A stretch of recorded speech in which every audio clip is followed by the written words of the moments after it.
देखिए कंजंक्शन के बारे में कौन कौन जानता है, थोड़ा बहुत या सुन रखा है? बेटे वही बैठो, अभी क्लास सुनो तो। हाँ नहीं मैं पूछ नहीं रहा हूँ, मैं ये जानना चला आपको आता है या नहीं? थोड़ा बहुत आता है कंजंक्शन? पक्का? ओके। तुम्हें आता है अनमोल? नहीं तो बेटे बिल्कुल अच्छे से आपको समझ में आएगा, आप ध्यान दीजिए। पहले मैं कंजंक्शन की डेफिनेशन बता दूं आपको।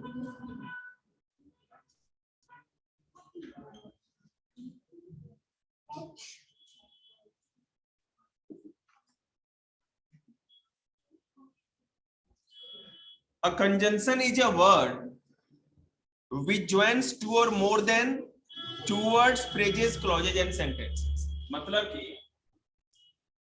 a conjunction is a word which joins two words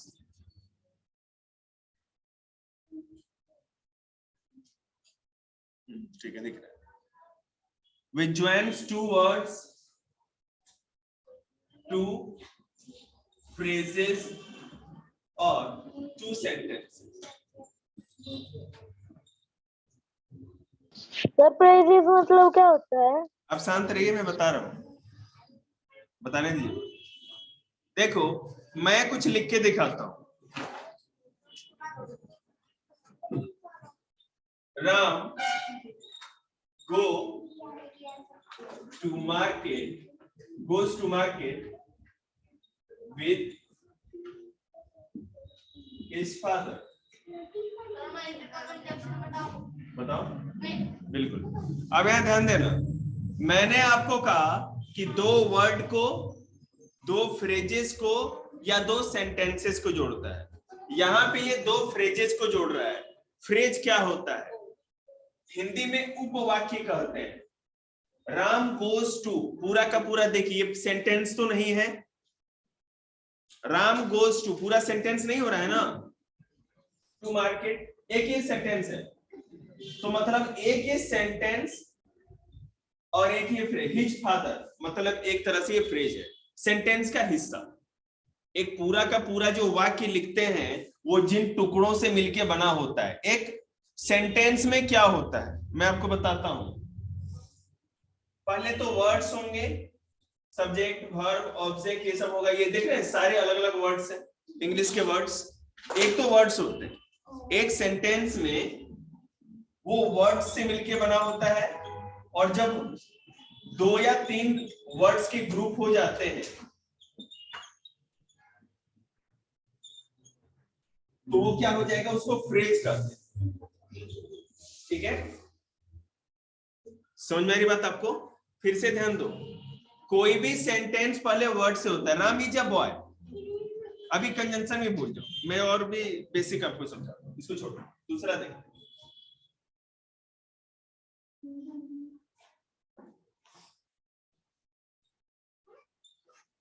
करण समझ में आ रहा है? नहीं आएगा तो पूछना, बैठे मत रहना।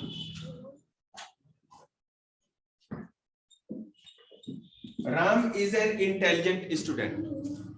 ठीक है, राम, यहां जब परिवार नहीं दिख रहा है, Ram is an intelligent student, इसका मतलब क्या हुआ?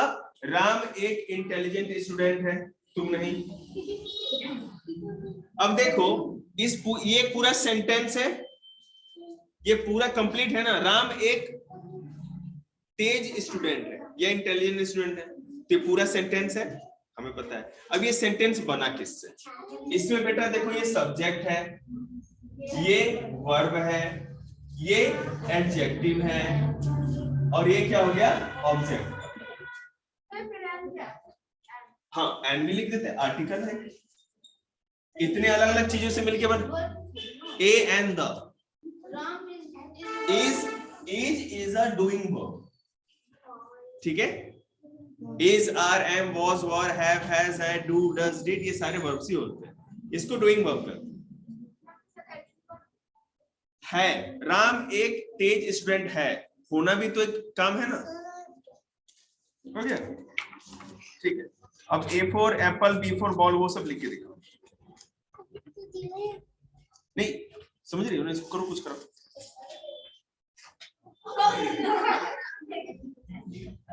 तो ये सारे अलग अलग वर्ड्स मिलकर के सेंटेंस बना रहे हैं, ठीक है। अब यहां पे मैं कहूं राम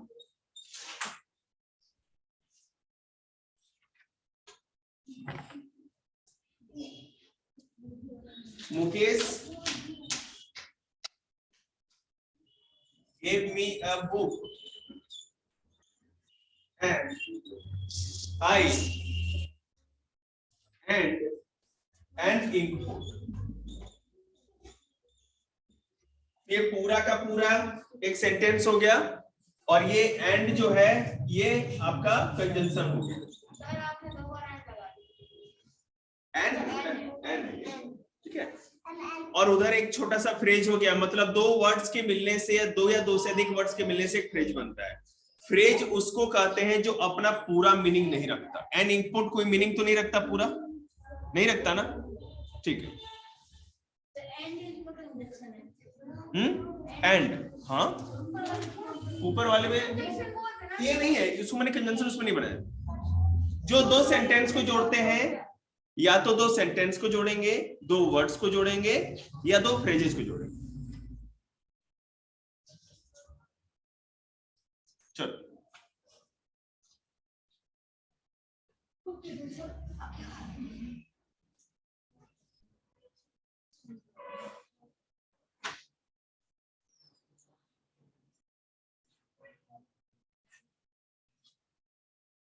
हमारे पास बेटे 61 कंजंक्शन है, मैंने अभी बता रहे हैं आपको 61 मोर देन अबव। किसी भी कंपटीशन के लिए मैं सारे के सारे कंजंक्शन को लिख करके उसकी हिंदी मीनिंग बता देता हूं, और साथ ही साथ क्या करता हूं कि उसका अर्थ भी आपको बताता हूं। स्विच खोल के आना कि कैसे उसको सेंटेंस में यूज करते हैं। इतने से ही काम हो जाएगा, ठीक है। आप लोगों के लिए इतना ही काफी है, ओके।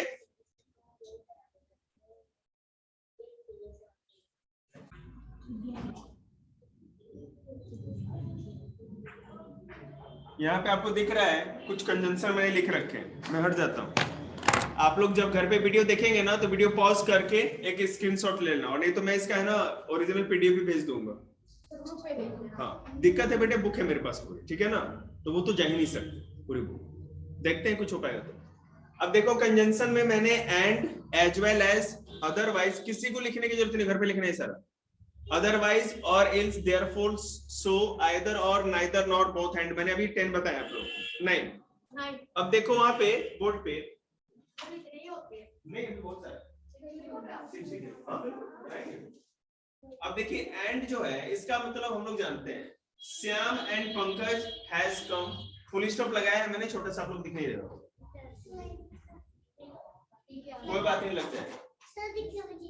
तो श्याम और पंकज दोनों क्या है, दोस्त है, ठीक है। एंड लगा के हमने दो वर्ड्स को जोड़ दिया ना, यहाँ पे दिख रहा है आपको।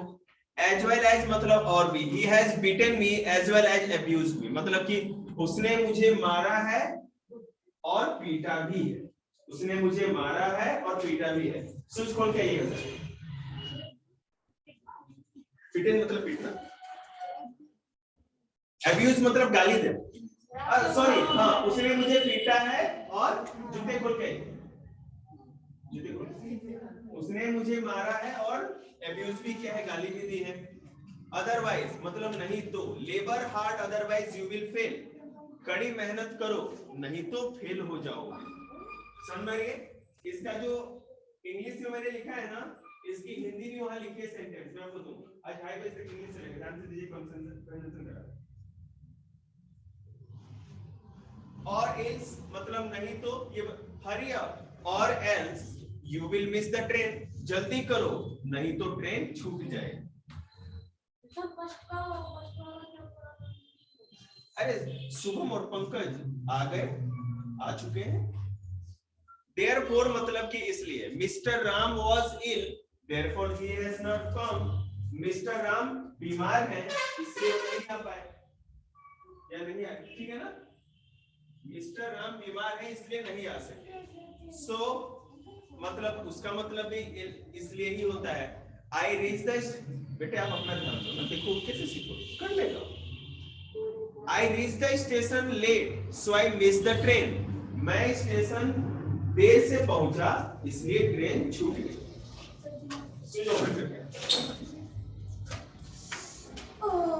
मैं स्टेशन दूर देर से आया, वहां बैठ, वहां दिखेगा नहीं, वहां बैठ। मैं स्टेशन देर से पहुंचा इसलिए ट्रेन छूट गई। हाँ ओके बैठ, तुम भी सुन। आइदर और का मतलब होता है या तो या, आइदर यू और your brother stole my brother, या तो तुम या तुम्हारे भाई ने मेरी घड़ी चुराई। ठीक है, आइदर और मतलब या तो तुम या तुम्हारे भाई ने मेरी घड़ी चुराई। नाइदर नॉर, न तो ना मतलब he is neither my friend nor my enemy, वह ना तो मेरा दोस्त है और ना ही मेरा रिश्तेदार नहीं, वो ना तो मेरा दोस्त है ना ही मेरा रिश्तेदार। बोथ एंड मतलब कि और भी, I both respect and like him, मैं उसकी इज्जत करता हूँ और साथ ही साथ उसे पसंद भी करता हूँ। ठीक है, आए यहाँ तक समझ आप लोगों को? मैं केवल सेंटेंस ही आप लोग को लिखवा रहा हूँ, अभी इसके रूल्स बाद में कराए जाएंगे। चलिए आगे और करते हैं।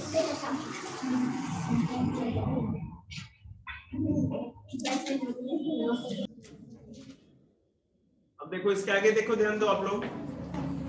पहला क्या है, बट। बट का मतलब क्या होता है, लेकिन। ठीक है, लेकिन याद रखिएगा, बट मैं यहाँ रूल तो नहीं बता रहा, लेकिन एक चीज बता दूं, he is poor but honest, वह गरीब है लेकिन ईमानदार है। याद रखिएगा, गरीब होना किसी के लिए अच्छी बात होती है, खराब बात होती है? खराब नेगेटिव बात है ना। कोई गरीब बनना चाहता है? कोई नहीं बनना चाहता। तो बट हम लोग लेकिन के लिए यूज करेंगे, लेकिन तभी यूज करेंगे जब एक तरफ पॉजिटिव और दूसरी तरफ नेगेटिव चीज रहे। एक गुण ऐसा हो जो कि पॉजिटिव हो और एक गुण ऐसा हो जो कि नेगेटिव हो। ठीक है, अब मान लो पुअर होना एक नेगेटिव गुण है ना, लेकिन ईमानदार होना तो पॉजिटिव बात है। सही बात है कि नहीं? तो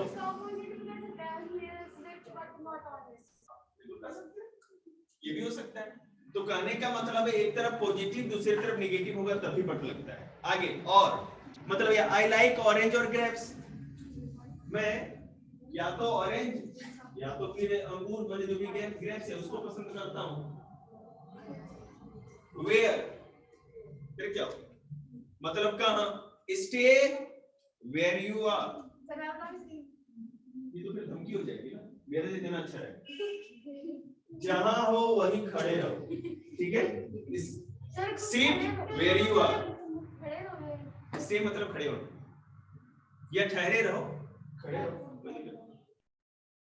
वेयर का हो गया, वेयर में और भी हम यूज कर सकते हैं।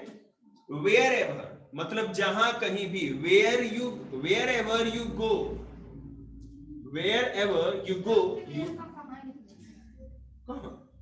वेयर एवर नीचे है ना, जहां कहीं भी, आप जहां कहीं भी जाएंगे मुक्का खाएंगे। आप लोग के लिए, मेरे लिए, आप जहां कहीं भी जाएंगे रिस्पेक्ट पाएंगे। अच्छा, आप रोटी खवाएंगे। Wherever you go you will get respect, आप जहां कहीं भी जाओगे रिस्पेक्ट पाओगे। Whence, WHENC, याद रखिएगा हम लोग जब इंग्लिश लिखते हैं बोलते हैं ना, कि छोटी छोटी चीजों की कमी नहीं चलते, हम लोग सुतली बम की तरह खुश हो जाते हैं। तो whence का मतलब जहां से, यूज करने के लिए मैंने सिखा रखा है, he went whence he had come, वो वहां चला गया जहां से आया, जहां से आया तो whence he had come। ठीक है, come came come, टाइम है रंजित का समझ में आ रहा है? हर्षिता तुम्हें समझ में आ रहा है? देखी नहीं रही, थोड़ी पिक्चर से बन जाएगा, रखा के सिंहासन चाहिए सबको। देखिए, when मतलब कब, when did you come, तुम कब आए थे।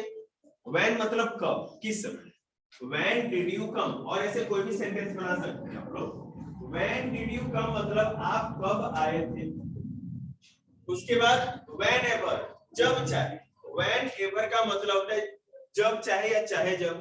come whenever you please, आप जब चाहे आ सकते हैं, ठीक है। आपकी जब इच्छा हो आ सकते हैं। कोई आदमी ऐसा मेहमान घर पे आए जो आते ही है ना मम्मी उसके लिए समोसे, जलेबी, कचौड़ी, कोल्ड ड्रिंक सब लेके आए, तो आप तो कहोगे कि आप बार बार आइए क्योंकि आपके बहाने हमें को भी खाने को मिलेगा। लेकिन पापा मम्मी क्या कहेंगे, अगली बार से तो दिख भी मत जाना। ऐसा होता है ना, खर्चा बढ़ जाता है। मेहमान वो जो साल 2 साल में एक बार है, मेहमान वो थोड़ी जो हर संडे को और कैसे हैं आप, नाश्ता मंगा लीजिए, हम तो ब्रेकफास्ट भी नहीं करके आए। टिल और अनटिल मतलब कि तब तक या जब तक। I won't leave till you pay my loan, मैं तब तक नहीं जाऊंगा जब तक तुम मेरा कर्जा नहीं चुकाओगे, ठीक है ना। एक ही सेंस यूज करते हैं। अब ये टिल कर दो या अनटिल एक ही, जब तक तब तक।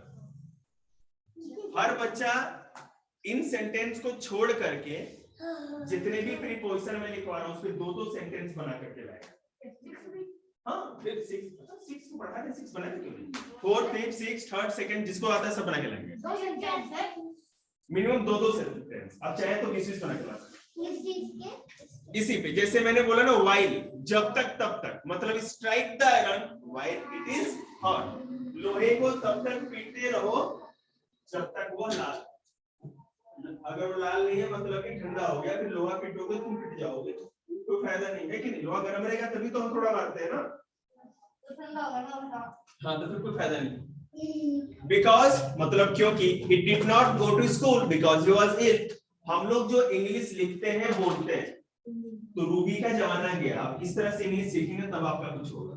मैंने आपको जब मैं बोलूं कि बीच में अपना है ना ये टेटुआ मत चलाएगा।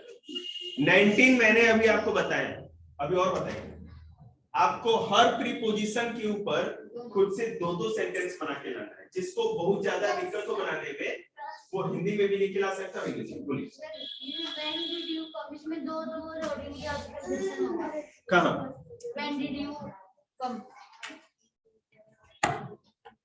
इसको मैं ठीक करूंगा, मैंने खुद से क्रिएट किया था, रुक जाओ।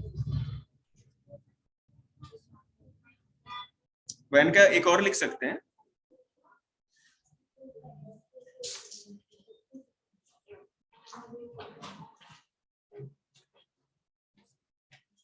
बड़ा मजेदार इसका लिखेंगे। देख तो बेटे बड़ी है मारेगी, देख लो तुम्हारा तो देख ले, पाइप है, देख ले सोच ले, हम तो कुछ नहीं करते।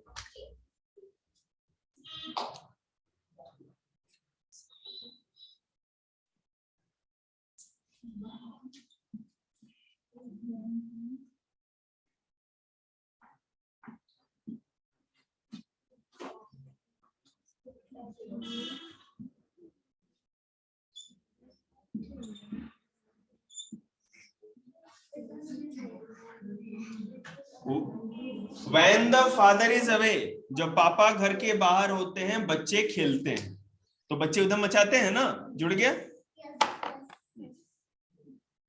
चलिए अब आगे लिखते हैं, जल्दी खत्म होने वाला है, चिंता मत करिए आप।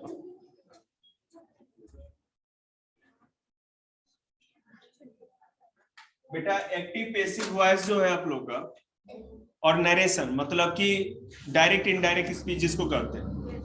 6th क्लास 5th क्लास, देखो 5th क्लास में तो बहुत बच्चों के आते भी नहीं, ठीक है, बहुत ही लो लेवल का आता है उनका, लेकिन मैं आपको सिखा दूंगा, ठीक है। Active passive voice and narration वो बड़े क्लासेस में आता है, लेकिन अभी इसका आ रखा है इसी का तो वो भी पढ़ा देंगे। क्या क्या सिमिली भी कोई दिक्कत नहीं है बेटा, उसका जितना भी है ना पर्सोनिफिकेशन के ऊपर जितने भी आते हैं कंटेंट 8 या 9। हाँ बता दें,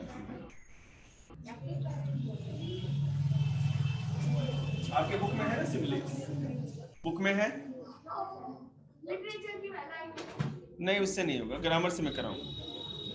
अब शांति से बैठे रहिए।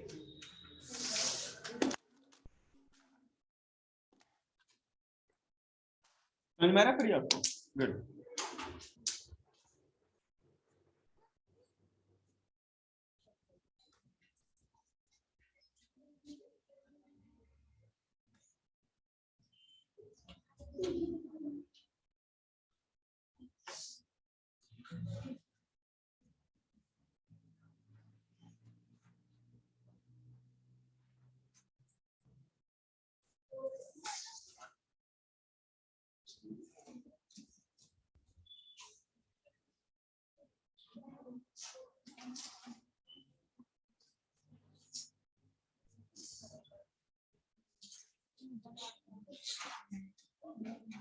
मैं हिंदी बस इसलिए लिख दे रहा हूं ना ताकि आपको समझ में आए, ये हिंदी का मतलब कोई जरूरत ही नहीं है।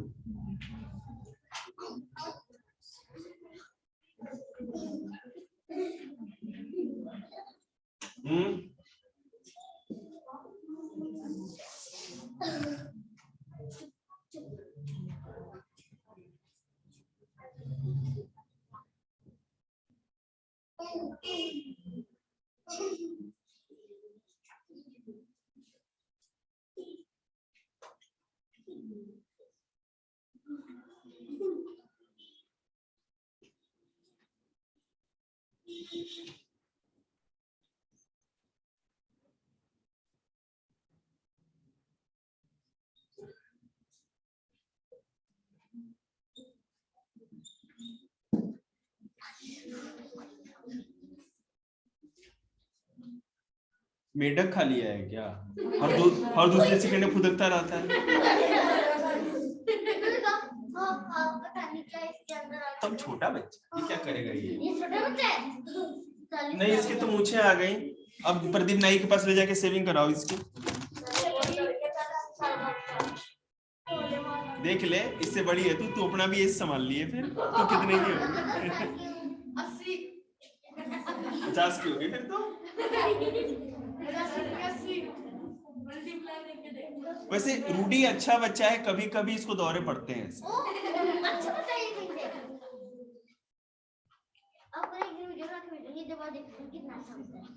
जी मार खाता हो तो? हाँ, क्लास में।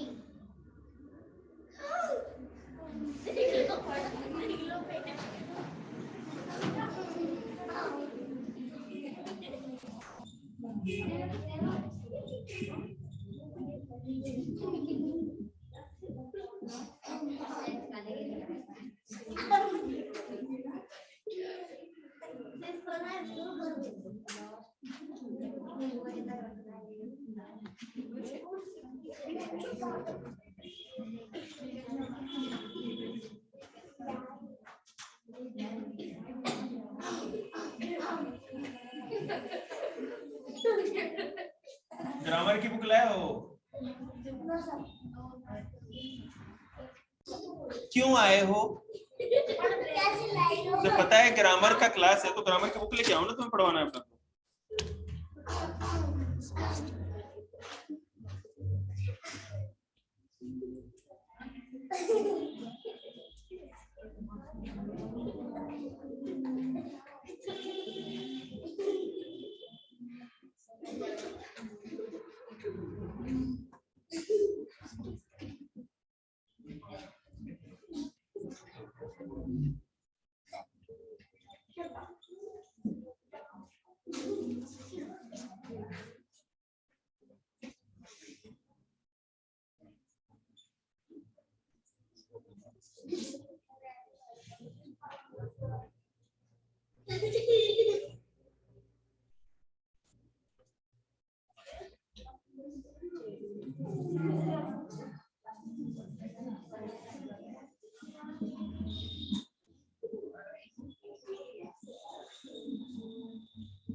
देखो इतना ही, इसके बाद खत्म करेंगे।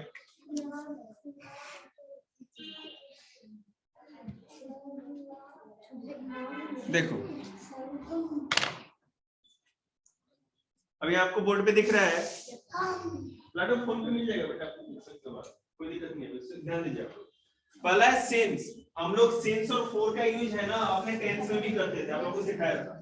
लेकिन यहाँ सिंस अगर हम लोग यूज कंजंक्शन में कर रहे हैं तो उसका दूसरा मतलब निकलेगा चूंकि या इसलिए। सिंस यू से सो आई बिलीव इट, मतलब कि चूंकि या क्योंकि आपने ऐसा कहा इसलिए मैं विश्वास करता हूँ।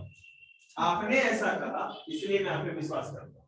जैसे आप गीता पे हाथ रख दो, यहाँ पे ये है ना अपना टिट को पकड़ के मम्मी की कसम खा लेते हैं लोग, है ना, मम्मा प्रॉमिस, गॉड प्रॉमिस, और पता उनको गॉड के बारे में पता भी नहीं है, हाँ तुरंत मम्मा कसम खा लेते हैं। तो जो भी हो, मतलब कहने का मतलब, तो कोई आदमी अगर इस तरह बोलेगा तो विश्वास करना बनता है ना। ठीक है, अगला डैड। डैड का यूज हम लोग हर बार करते हैं ताकि we eat that we may live, ठीक है, हम लोग खाते हैं ताकि जी सके, ठीक है ना। क्यों खाते हो भाई? जतिन तो पेट को हम क्या कहते हैं, किसी भी तरह से भरते हैं। मान लो कि क्या करते हैं, हवा का पाइप डाल के कर दे पेट भर जाए। List, walk carefully list you should follow, सावधानी से चलो नहीं तो गिर जाओगे, ठीक है। क्या आप ऐसे भी गिर सकते हैं, मान लीजिए कि पूरा कीचड़ हो रखा है और वहां पे माइकल जैक्सन का मून वॉक कर रहे हैं, तो चांस है ना कि लुढ़क जाए। अब आपके हाथ में साइकिल दी गई, आप सोच रहे हैं कि उससे मून पे चले जाएंगे। देखिए इफ का मतलब यदि, if you go I shell stay at home, यदि आप जाओगे तो मैं घर पे रुक जाऊंगा। ऐसे नहीं कहते हैं, जैसे मान लो मम्मी जा रही है तो क्या कहोगे, ठीक है आप जाओ कोई बात नहीं हम घर पे रुक जाएंगे, कोई आने वाला है। तो इफ यू, क्या लिखा मैंने, इफ यू गो, अगर आप जाते हो तो मैं घर पे रुक जाऊंगा। अनलेस मतलब नहीं तो you will not pass unless you labour hard, कड़ी, अगर आप कड़ी मेहनत नहीं करते तो पास नहीं कर पाओगे, मतलब कि कड़ी मेहनत नहीं करोगे तो फेल हो जाओगे या पास नहीं कर पाओगे। दाओ मतलब यद्यपि, दाओ he is poor he is honest, यद्यपि आप लोग नहीं बोल पाएंगे तो मैं एक उर्दू शब्द यहाँ कह देता हूँ, बेशक, ठीक है, बेशक वह गरीब है लेकिन ईमानदार। हाँ आप लोग हिंदी बोलती क्या, हम तो हिंदी लिखते भी बहुत कम है डर के मारे, आप लोग समझ नहीं पाएंगे। चाहे कितना भी, however you will not pass however hard you may work, चाहे आप कितनी भी मेहनत कर लो आप पास नहीं कर पाओगे। मैं दुश्मन को बोल रहा हूँ, आप लोग तो मैं रहने देता हूँ, आप लोग पास करोगे तभी मैं पास हूँ, ठीक है, समझ गए। ये सारा का सारा आप लोग अपने लिख लीजिएगा और दो दो सेंटेंस बना के लाइएगा कल का होमवर्क।